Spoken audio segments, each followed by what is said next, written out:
Can y'all hear me? Oh my God, I said y'all. It's all you. It's you Southern people are changing my accent, and it's only been. I'm a registered chameleon, you know, just like a lot of addicts, and so people's accents rub off on me very quickly. My name is Mikey P, and I am a recovered drug addict.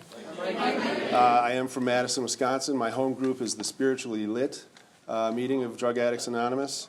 And if you are in Madison, we meet at the East Side Alano Club Monday nights at 7 p.m. We also have a Wednesday at noon. So if you find yourself in need of a great, here we are.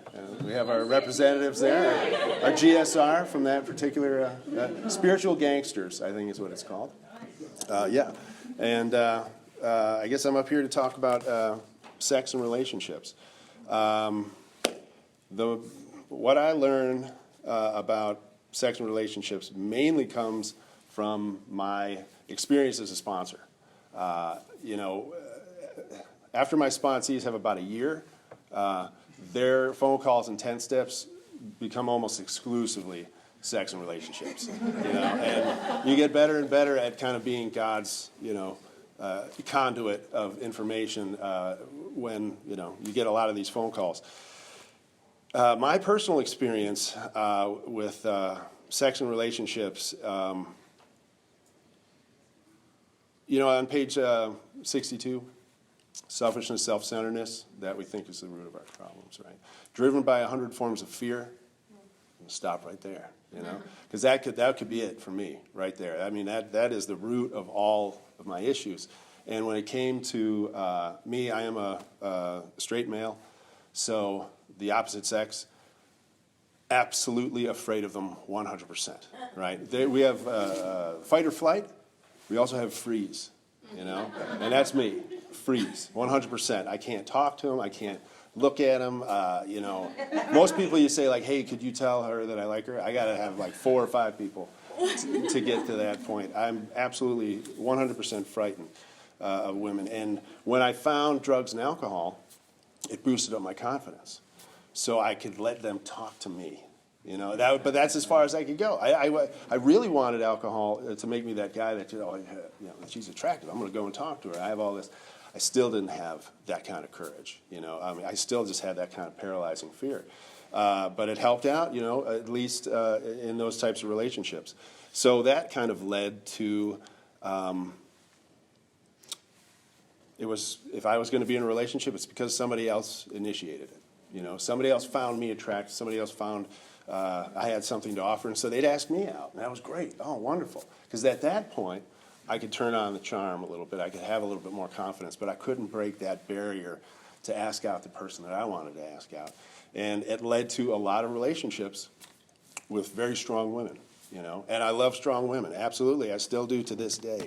But there's, as we all know, there's strength. And then there's, underneath that, there's a lot of other levels of communication that don't always work out very well. But I basically kind of just was dragged along through a bunch of relationships. My first marriage, pretty much the same thing. She had to make the first move, and then we were together, and it was great. And she said, I think we're in love, and I'm like, yeah, that's right, we are. And that was a different story. I lived overseas, and it was a matter of, it was a marriage of convenience, and that was the greatest divorce ever. If you're going to have one of those divorces, we were like, out to dinner, and she was like, I want you to be happy. I want you to be happy. We had the rings off that night. We divided up our shit, and then I had a new apartment. And of course, I thought to myself, now I can go out and, sow my, wild oats. I can finally be that guy I wanted to be. And 10 years of alcohol and drug use did make me a very pleasing person to be around. I didn't date very much at that time. And I was at my lowest point, and I like to share from the podium that I was a very low bottom drunk and drug user, drug dealer.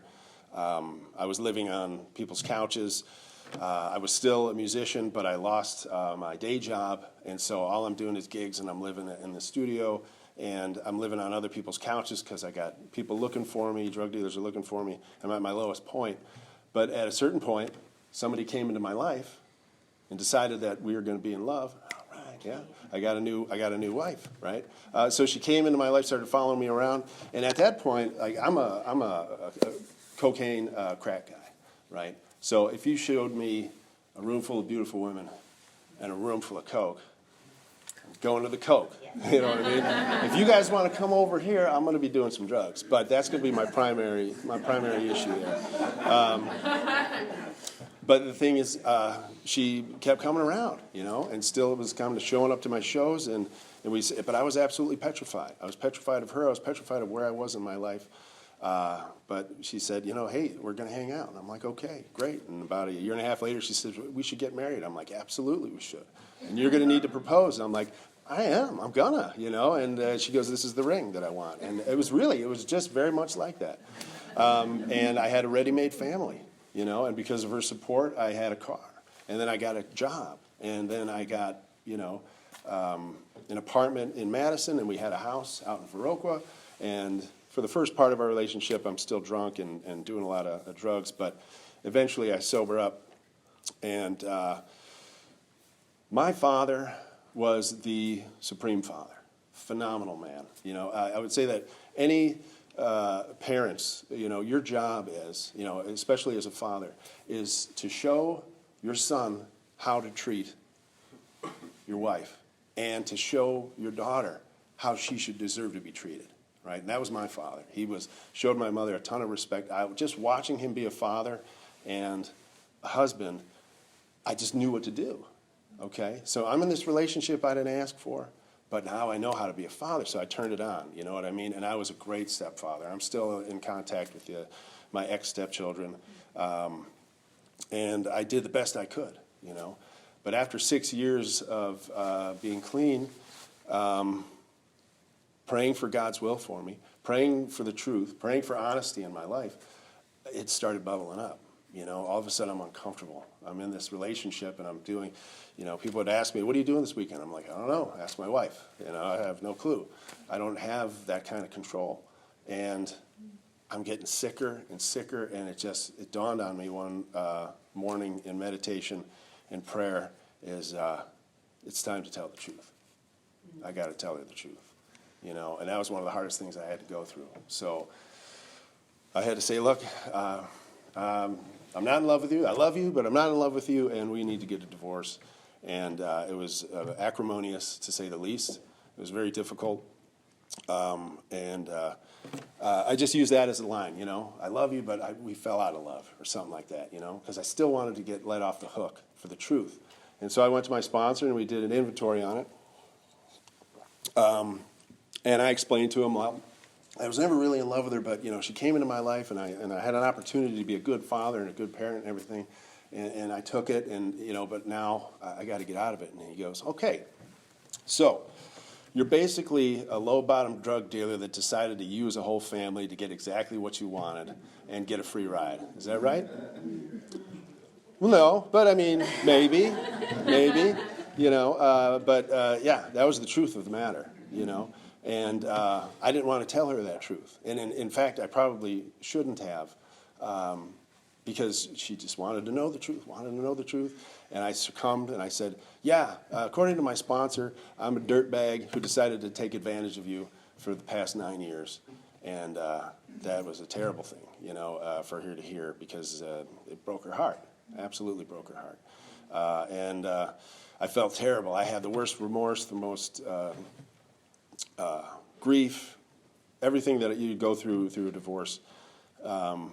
And I asked my sponsor, I said, how long am I going to feel this way? He goes, well, there's a spiritual, how long were you together? It was about 9 years. Well, the spiritual axiom is that you're probably going to feel crappy for the amount of time that you made other people feel crappy. I'm like, I can't feel this way for 9 freaking years. You know, and I didn't. You know, it hasn't been 9 years since the divorce. But at that time, I finally had an opportunity to say, okay, I'm not going to get into a relationship until I can ask somebody out, okay?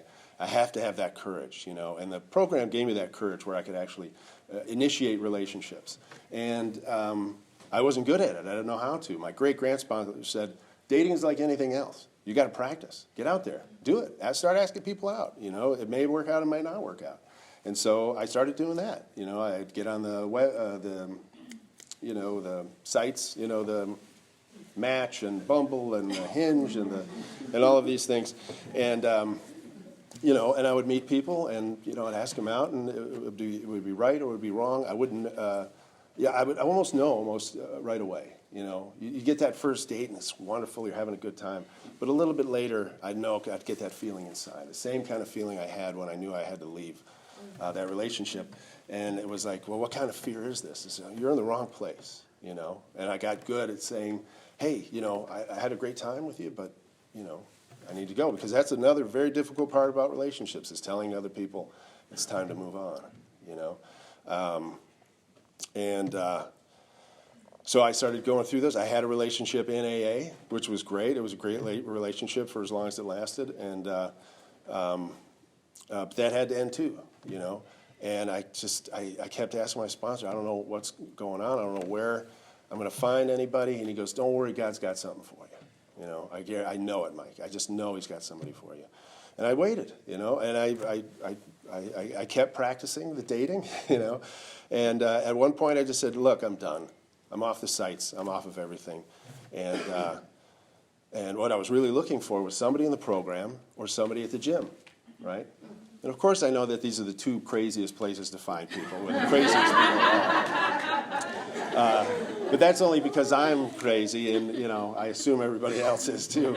But then I was introduced to somebody, my coach, and best friend at the gym, workout partner. He said, I know this person who works out in the morning, and I think you guys would get along. I said, all right, well, I'll give it a shot, and it was fantastic. I found somebody that God put into my life that I didn't have to ask for. I mean, I made the phone call. Of course, I had to do that, I'd already made that pact with myself, but all of a sudden this person comes into my life, and we're in this zone. Like, I don't want to get beyond the book. I don't want to get beyond what we have to share from this, but, I read a lot of spiritual texts, and there was somebody that brought me into love. If you could look at love as a space, that's where I was brought. And together we are in love, right? And so I found somebody from the gym. Guess what she does for a living? She's a spiritual grief counselor for hospice, okay? So all we do is we sit around, we talk about food, we talk about lifting, and we talk about spirituality. It's fantastic, and I also had an opportunity to spend time with her, because it had to go slow. Couldn't go fast. She has her family, and I have my family, and we're going slow. And I had a chance to fall in love with her heart first before I fell in love with the outsides, and all that kind of stuff. That came with it, but I got to fall in love with her heart first. And that is my experience. That's my personal experience with sex and relationships. I was going to dig into the book and just quote it like, well, this is what it says, but I decided just to tell you kind of my experience with sex and relationships, and I'll pass them that, I suppose.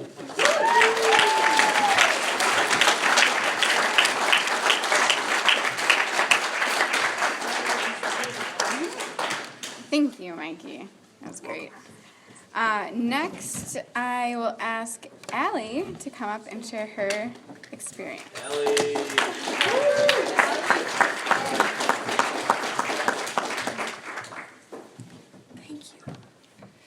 Hi, I'm Allie. I'm a drug addict. God, you guys, if I'm being honest, I was asked to do this on Monday.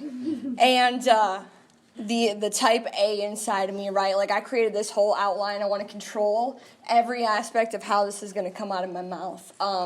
Because this, honestly, is one of the hardest pieces in my life right now. And I'll get there. But, so, if I start sobbing at some point, like, that's where we're at today. So just a little bit about me, right? Like, I started, drinking, smoking when I was like 12 years old. I'm shooting dope at 14, smoking crack, like my brother I feel that I have never, like, had my own identity, right? I can feel my voice shaking. This is incredible. Right, like, I was, like, a super tomboy growing up, like, riding dirt bikes, snowboarding, like, skateboarding. So, like, I thrived with men, throughout my entire existence, basically.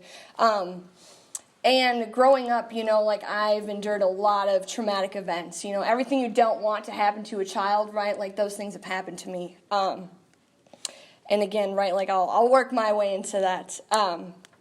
So fast forwarding a lot of years, right? Like, the first time I came into any type of 12-step program, I heard, all of this 12-step stuff. I took this one piece that somebody said, right? Like, take what you want, leave the rest. So like me being a little thought demon that I am, I took the men with me, and like I held these men hostage, unfortunately, and like that's just my truth, and I did that for years, and it kept me super, super sick in whatever type of fellowship I was working. I've done the AA, the HA, the NA, right, working my way into DA, all of these different programs, right. So I left the steps and I left the principles, and what I looked like, right, like I ran from my problems. I've always run, like that's the best way that I can cope with my life, very, very like verbally aggressive, right, very verbally abusive towards anybody that's just trying to show me an ounce of love. Like I am incapable of receiving love from anybody, including my own family. I'm untrustworthy, I'm selfish, I take anything that comes into my path. I lie a lot. Even in sobriety, I've caught myself in quite a few lies, by omission, whatever that looks like, and destroying all relationships, whether that's work, romantic relationships, my family, my friends. But, like, I approached relationships how I do my drugs, right? Like, more, and, like, I need to feel better. And that's what that looked like for me. So, I heard when I was in Iowa at IEPA, I heard Rich B say, water seeks its own level, right? And for me to identify, right, that, like, I'm literally insane. I'm attracting all of these insane men, and, like, that's exactly where I thrive. So I used a lot of these behaviors and sex to, like, fill this God-shaped hole that I had within myself.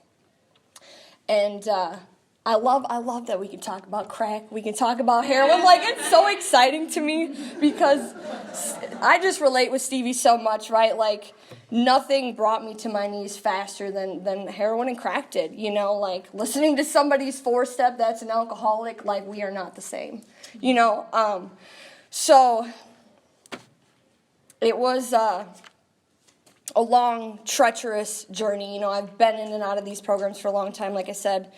And so I got sober off of those two substances when was this? This is back in like 20, I don't know, everything's such a blur in my life. So back in 2014, last time I went to treatment, I got sober off of that, and I considered myself an alcoholic at the age of 16. And I didn't understand the depth and weight that it held to call myself an alcoholic. I thought it was hilarious. I thought it was so funny. It really wasn't. Because I didn't want to be here with any of you, like I didn't take time to get to know anybody in the program, nor did I care. I didn't care. If you weren't serving me, like I wasn't here for that. So, fast forwarding a little bit more, right, I got sober in 2017, so did I say my sobriety date? I don't even know. All right, perfect. Thank you for keeping me accountable here. So April 10th of 2017, I am actively sponsored. My sponsor, Tina H., was here last night with her husband. And, like, she's everything I aspire to be. Like, she's just such a great human being, and, like, she's super sassy. And, like, that's me to my core, And she's an alpha female, so, like, initially, right, like, my mom heard her speak at some, Al-Anon AA jam. And my mom's like, you should ask her to be your sponsor. And I'm like, absolutely not. Absolutely not. Oh, I told myself I wasn't going to swear, and I'm really sorry. No, right? She terrified me. Like, another woman of that power, I don't want anything to do with that. Because I was scared, right? Like, I've been abused by women my entire life, and, like, never will I ever let a woman that fucking close to me ever again. So needless to say, I hit a lot of spiritual bottoms. I went through 2 sponsors in 2 years, worked the steps in like 2 weeks, and CA and AA and all of these things. And, I found myself asking Tina to be my sponsor. And since that day, like every step that I've taken with her, I've had a spiritual experience. And I can only hope to do that with the women that I sponsor today. So, right, this theme that's in the book of we're doing all these inventories, ridding these old ideas, and like how we do that is looking at our resentments, fears, sex, and this sane and sound ideal. And what plays into my sex life, is resentment and fear, and you just hit the nail on the head with that. The first like year was a little rocky with Tina, right? Like I'm posting my ass on Instagram. I'm doing all of these things. And my sober sisters are busting me out to Tina, and she's holding me accountable, right? That's her job, is to do that. And she wasn't very kind about it. And she's like, listen, like who I see and like who you're presenting as, right? Like this doesn't align. She's like, your head and your heart, like they do not align. So thus started a whole nother treacherous journey of healing, right, from the inside out. And if anything that is sold, like in any type of 12-step program, like DAA, AA, whatever, like we sell spiritual awakenings here, and I bought into it, and I got that as a result of working all 12 steps. So I've gotten to, build all of these skills, and, I was still being quite disastrous in my sex relations. So I was dating this newcomer kid, when I was newly sober. And then fast forwarding a little bit, right, I was at one of my sponsors' weddings and crossed paths with this guy that I've been in a relationship with for 4.5 years now. And, building that trust like you were talking about, right? Like falling in love with somebody's heart and their mind, like that's important to me. Like today, it's not really like the physical attraction, right? Like that's always important. But like to fall in love with somebody's mind, like there's nothing more powerful than that. And we did that, right? Like I got the opportunity to work the steps, love myself before I got into this relationship. And creating that sane and sound ideal, right? Like how I want to show up in a relationship, like how I would ideally like a partner to show up in a relationship, and ask God to help me to live up to that, because I'm not very great at living up to that. Like I'm here for excitement, fun, right? We talked about this straight pepper diet. We were having a reckless conversation over Qdoba earlier, you guys. Let me tell you, yeah, like that's me. That's me. I don't want to tell you on the details on that, but yeah, right? The women that are in my life today are just like me, and I love it. I love it. They're so spicy.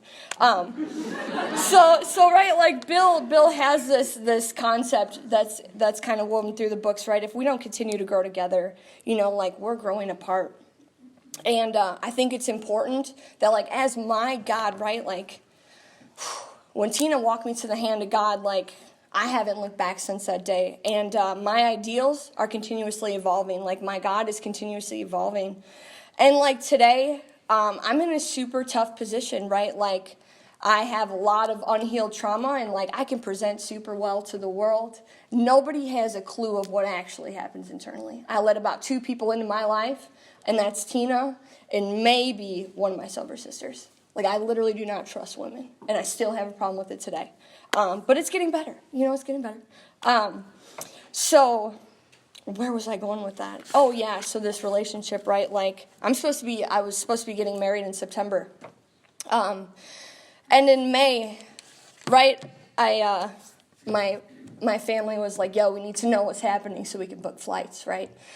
And the next day, and this was on my birthday, so this was back in April. The following day, I had a conversation with my fiance, and I was like, listen, like, I think we need to postpone this wedding, right? And mutual agreement, right? There's a lot of, I thought it was going to go so left field. It didn't, right? When we bring God, when we bring these traditions, of like unity, God being the ultimate leader, like a mutual desire to make this work, beautiful things happen. And it's so incredible, right? Like, we were on the same page with that. And then 2 days ago, right, like I barely had the time to tell my sponsor about this before I'm spewing my heart to you. But I had a conversation with him the other day, and that looked like, hey, like I'm doing extensive trauma work right now, and like I can't be present in this relationship. And like it takes a lot of courage for me to admit that, right? Because like I can do everything on my own.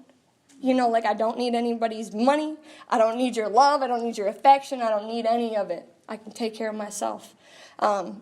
But that's not the reality today, right? Like it doesn't serve me in DAA. It doesn't serve me anywhere in my life. Like I need each and every one of you to like help carry me through this process when I can't carry myself. You know, like I'm in this hard state of like, I had the conversation like, hey, I think I need to move out, right? And like take time apart so like I can actually work on myself. And another, right, like God is super present and he's like, I completely understand that decision, you know? And like I felt so loved and so supported in that. And like I had a lot of fear because there's a lot of people, right, that are close with my fiance in the room. And they know he's such a great person. And like it really melts my heart. I feel like I can't be there for him.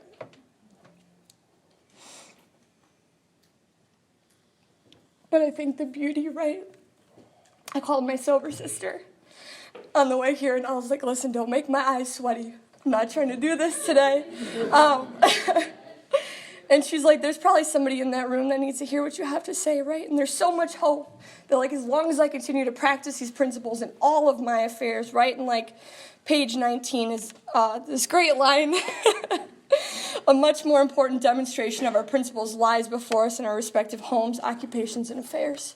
You know, and as long as all of these principles are laid out perfectly for us, you know, like honesty with myself, you know, like this hope, faith, courage, integrity, all of these things, and having this brotherly love, right, for another human being, I think there's so much hope in knowing that, like, I can carry through this with so much grace. You know, like, we don't have to fight about it. We don't have to, like, do anything reckless. Like, we serve at the same home group, right? I started this young people's group up in Madison after hearing Stevie and my sponsor in January. And, like, I have so many great home group members here supporting me. I love you guys. God. And we serve, and, like, we serve together, right? So I told him, listen, I don't want you to go anywhere. Like, I want you to continue to show up and serve, right? And, like, we get to do that together, and I'm really excited to, like, continue to be there to support him on his journey. And, God, I think it's important also to talk about, right, these relationships that I have, not only romantic relationships, but, like, oh, my God, 2 minutes, Jesus, Lord. So, right, like, with my family, you guys, like, right, I have a lot of women that have a hard time with their families, and, like, my mother was terrified of me for years, and I would show up to her at work and threaten her every single day. If not, I'm threatening my own life, you know, showing up to her job, and, like, she would sleep with her money on her. My dad would do the same thing, right, or my dad would fall asleep in my room waiting for me to get home, and I'd army crawl across the floor, grab money out of his wallet, and then I would disappear. Like, this is how I showed up for my family, you know, and stole a piece of mind from them for over a decade, you know. And today, like, my mom's my biggest fan. Like, she knows everything that's going on in my life and in my relationship today. And, like, I'm so loved and so supported. And, like, God shows me so much grace. And the best piece of that is, right, is, like, I get to continue to be of service, you know, with all of these beautiful, wild women that I sponsor, you guys. Like, that's the bright spot in my life. And, like, I'm on page 70, you know, it tells us when these things are troublesome, like we throw ourselves harder into working with other alcoholics or drug addicts, whatever that looks like. So new to me, so I apologize if I use alcoholic a lot. So, right, like I continue to serve on all of these young people committees, like the home group level, like at the area level, like, and I'm teaching all of my girls to do the same thing, you know, and I couldn't be more proud. And again, like, the best pieces about this is, like, we don't have to be perfect. I don't pretend to be perfect to the women that I sponsor, you know. So I don't have to be perfect to walk somebody to the hand of God, nor to take them through the 12 steps. So I'm extremely grateful to be here. Thank you.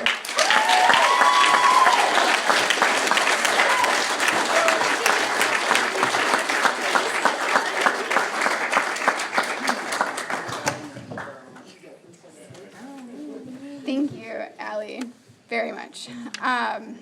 Next, we are going to have Martha up to share her experience on sex and relationships.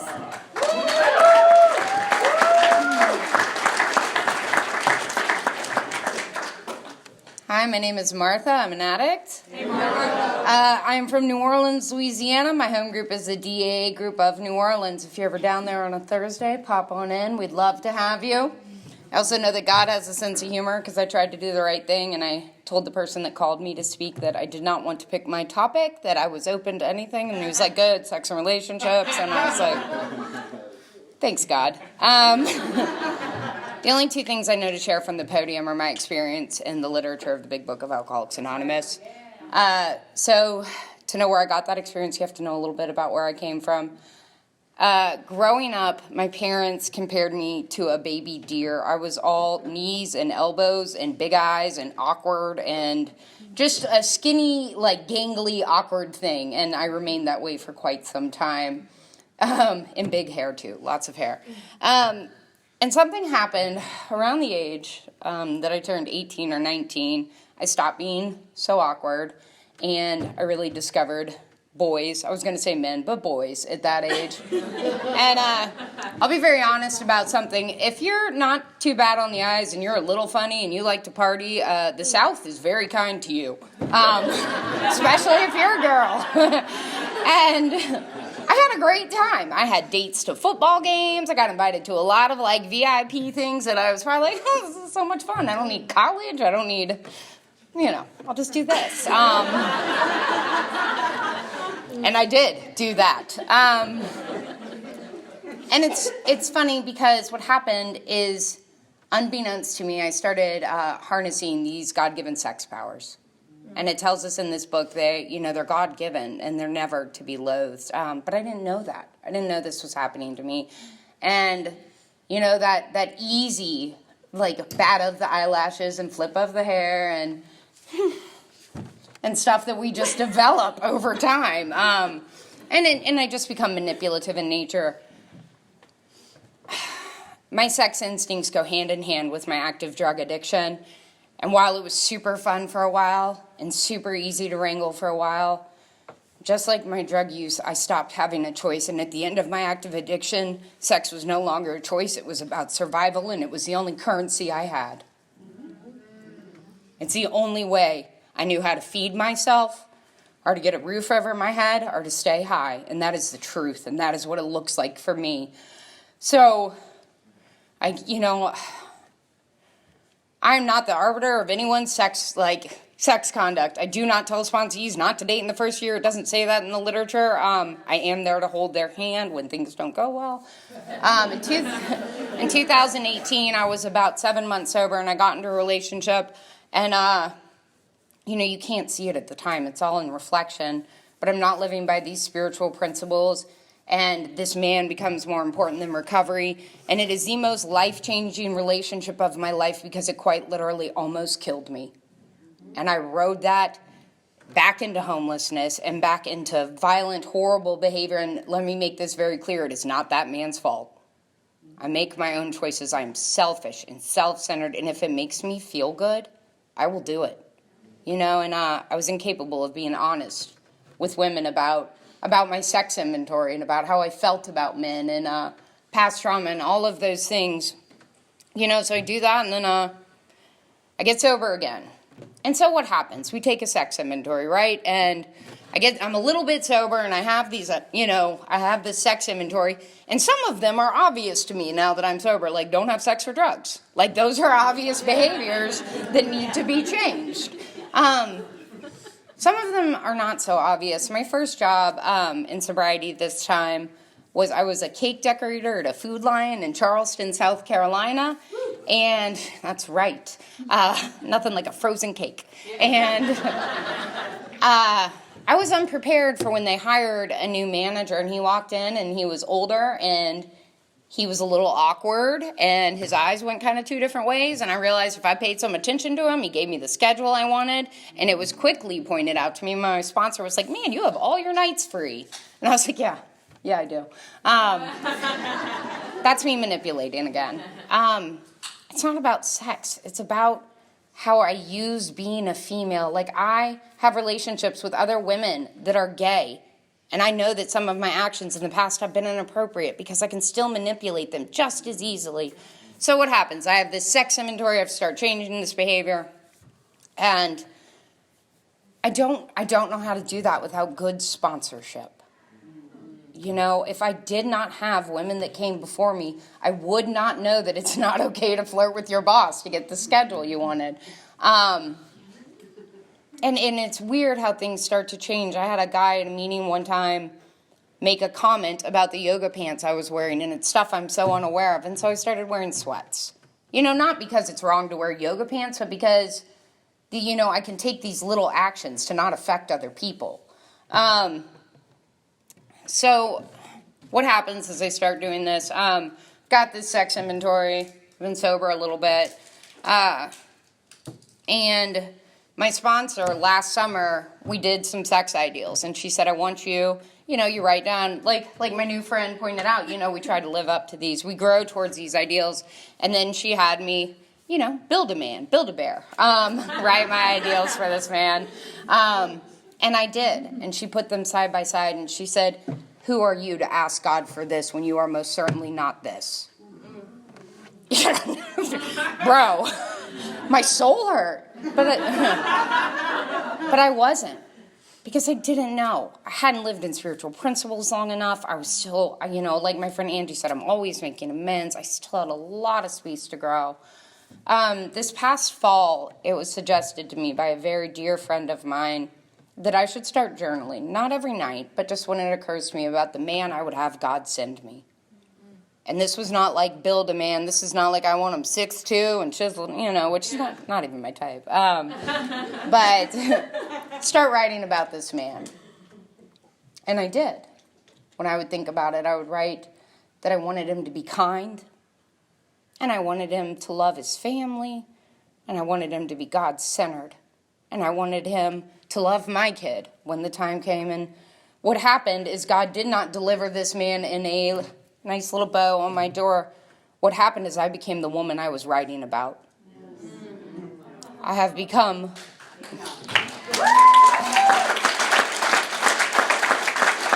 And while we do not do this perfectly, I have become more kind, and I have become more patient, and I have become more willing to grow.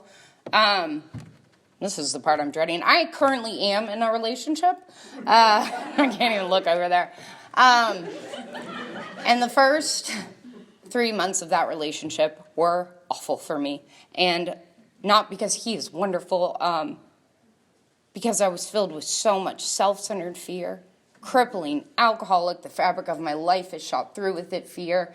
And I was such a victim. And the biggest fear for any woman or man that is listening, let me tell you that this fear needs to be worked through, because it is not true. My biggest fear was, how could you want to be with someone who's been so used and so broken? Why would he ever want that? And I quickly find out it is none of my business.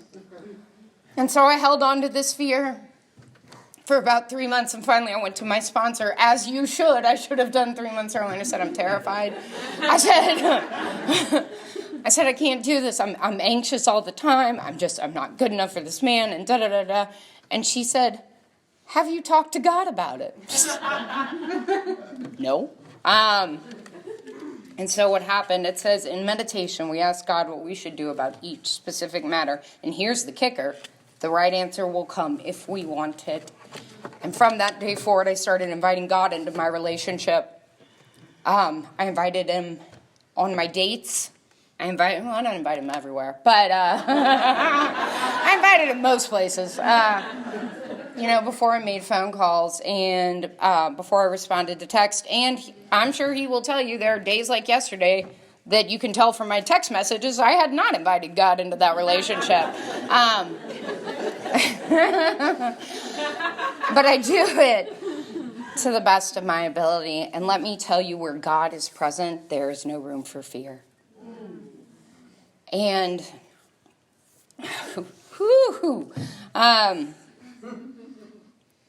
it was like a light bulb went off in my head. And it's so funny because I know this from working with other women and from doing outreach and from being in Alcoholics Anonymous and Drug Addicts Anonymous for so long. But I promise you this, your partner should not drain you. Your partner should not take from you. It should not hurt to love someone. And so when I invite God into my relationship, what it looks like for me is, what can I do for this man? What can I add to his life? Not what can I take from him? And the more I think, should I ask more questions? Can I listen better? Do I need to just be with him today? The more time I spend thinking about what I can add to his life, the less time there is for self-centered, selfish fear, thinking, what am I not getting out of this relationship?